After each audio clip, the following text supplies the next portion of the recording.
भारत के लोकतंत्र की नब्ज सिर्फ सुर्खियों में नहीं बल्कि देश की गलियों, खेतों और चौपालों में धड़कती है। आज हम एक ऐसी ही जगह की गहराई में उतरेंगे, ये समझने के लिए कि जमीनी स्तर पर हमारा चुनावी तंत्र आखिर काम कैसे करता है। हम बात कर रहे हैं राजस्थान के जालौर जिले में बसे आहोर की। ये वो जमीन है जहां जिंदगी और सियासत दोनों का भविष्य एक ही चीज तय करती है, और वो है पानी। यहां पानी की कमी कोई चुनावी मुद्दा भर नहीं, ये रोज की एक कड़वी सच्चाई है। तो सवाल यह है कि आहोर की ये स्थानीय कहानी क्या हमें पूरे भारत की राजनीति के बारे में कोई बड़ा सबक सिखा सकती है? चलिए इसी सवाल का जवाब तलाशते हैं। किसी भी जगह की राजनीति को समझने के लिए पहले उसकी मिट्टी को समझना जरूरी है। तो शुरुआत करते हैं आहोर की जमीनी हकीकत से, जहां की सियासत यहां की सूखी जमीन और पानी के संघर्ष से ही पैदा होती है।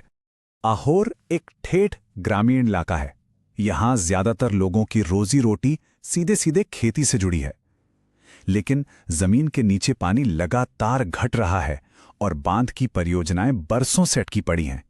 यही वो दो चीजें हैं जो यहां की जिंदगी और राजनीति दोनों की धुरी हैं। अब जरा यहाँ के सामाजिक ताने बाने को देखिए। आबादी में करीब 20% अनुसूचित जाति, 10% अनुसूचित जनजाति और बाकी 70% में अन्य पिछड़ा वर्ग यानी ओबीसी और सामान्य जातियां हैं। ये समीकरण समझना अहम है क्योंकि चुनावी नतीजों पर इसका गहरा असर पड़ता है। तो अब आते हैं सीधे हाल के चुनाव के नतीजों पर। ये वो आंकड़े हैं जो हमें आज की राजनीतिक हकीकत की पहली झलक देंगे। देखते हैं कि ये नंबर्स क्या कहानी सुनाते हैं। 2023 के चुनाव में 61.8% लोगों ने वोट डाला। ये नंबर काफी स्थिर रहा है और जैसा कि हम आगे देखेंगे, इसका अपना एक ऐतिहासिक महत्व भी है। इस नंबर को याद रखिएगा। अब अगर वोट शेयर को देखें तो बीजेपी के उम्मीदवार छगन सिंह राजपुरोहित और कांग्रेस की सरोज चौधरी के बीच करीब करीब 7% का फासला रहा। और वोटों में ये फासला बनता है 11,215 वोट। जमीन पर काम कर रही सामाजिक और राजनीतिक ताकतों का नतीजा आखिर में इसी एक नंबर पर आकर टिक गया। लेकिन सियासत सिर्फ एक चुनाव की कहानी नहीं होती। थोड़ा पीछे चलते हैं और आहोर के चुनावी इतिहास की परतों को खोलते हैं। क्या यहाँ के वोटिंग पैटर्न में कोई गहरा ट्रेंड छिपा है? ये टेबल बहुत कुछ साफ कर देती है। आहोर एक स्विंग सीट रही है, मतलब यहाँ के वोटर का मिजाज बदलता रहा है। देखिए, 1998 में कांग्रेस ने 52% से ज्यादा वोट लेकर बड़ी जीत हासिल की। 2008 में भी सीट कांग्रेस के पास थी, लेकिन 2013 के बाद से हवा का रुख बदला। बीजेपी ने यहां अपनी पकड़ बनानी शुरू की और 2018 और अब 2023 में बीजेपी ने लगभग 50% वोट शेयर के पास अपनी स्थिति मजबूत कर ली है। ये दिखाता है कि यहां का वोटर किसी एक पार्टी से बंधा नहीं है।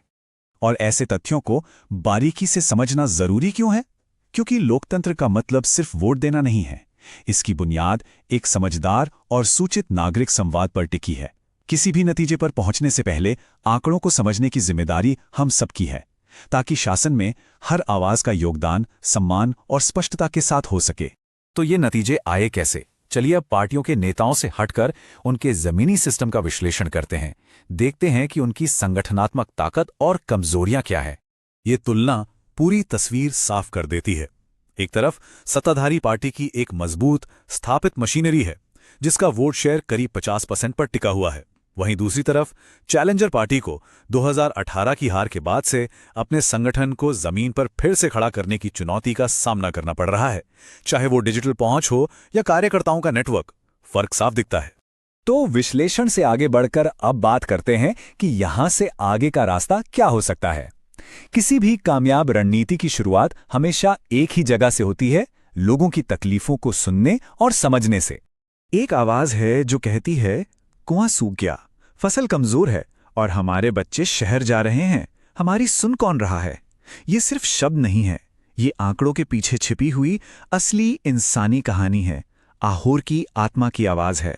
तो वो कौन सी 4 सबसे बड़ी शिकायतें हैं जो यहाँ के लोगों के जहन में हैं? पानी की लगातार कमी और अटके हुए डैम प्रोजेक्ट्स, घटते भूजल से पैदा हुआ खेती का संकट, नौजवानों के लिए स्थानीय रोजगार की कमी और गांवों में सड़क, स्कूल और स्वास्थ्य जैसी बुनियादी सुविधाओं का अभाव।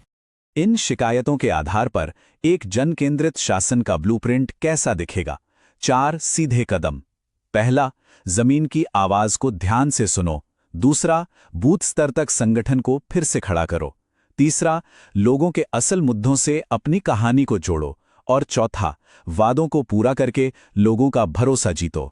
और आज के डिजिटल दौर में लोगों से जुड़ने का एक और जरूरी पहलू है उनकी निजता यानी प्राइवेसी का सम्मान करना। भारत का कानून साफ कहता है कि किसी की भी निजी जानकारी का इस्तेमाल करने से पहले उसकी स्पष्ट इजाजत लेनी होगी।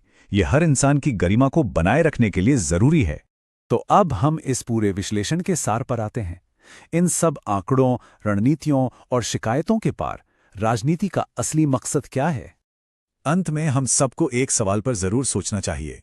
क्या राजनीतिक डेटा और रणनीति का असली लक्ष्य सिर्फ एक चुनाव जीतना है, या फिर एक ऐसा निर्वाचन क्षेत्र बनाना है जो इतना बेहतर हो कि उसे जीतना एक सम्मान की बात हो, एक ऐसी जगह जहां बेहतर शासन और इंसानी गरिमा सबसे ऊपर हो? यदि आप एक जन केंद्रित नेता बनना चाहते हैं और अपने निर्वाचन क्षेत्र का उत्थान करना चाहते हैं, तो blueprintstrategies.ai से mgr@blueprintstrategies.ai पर संपर्क करें या 08042041602 पर कॉल करें। राजनीति से परे उद्देश्य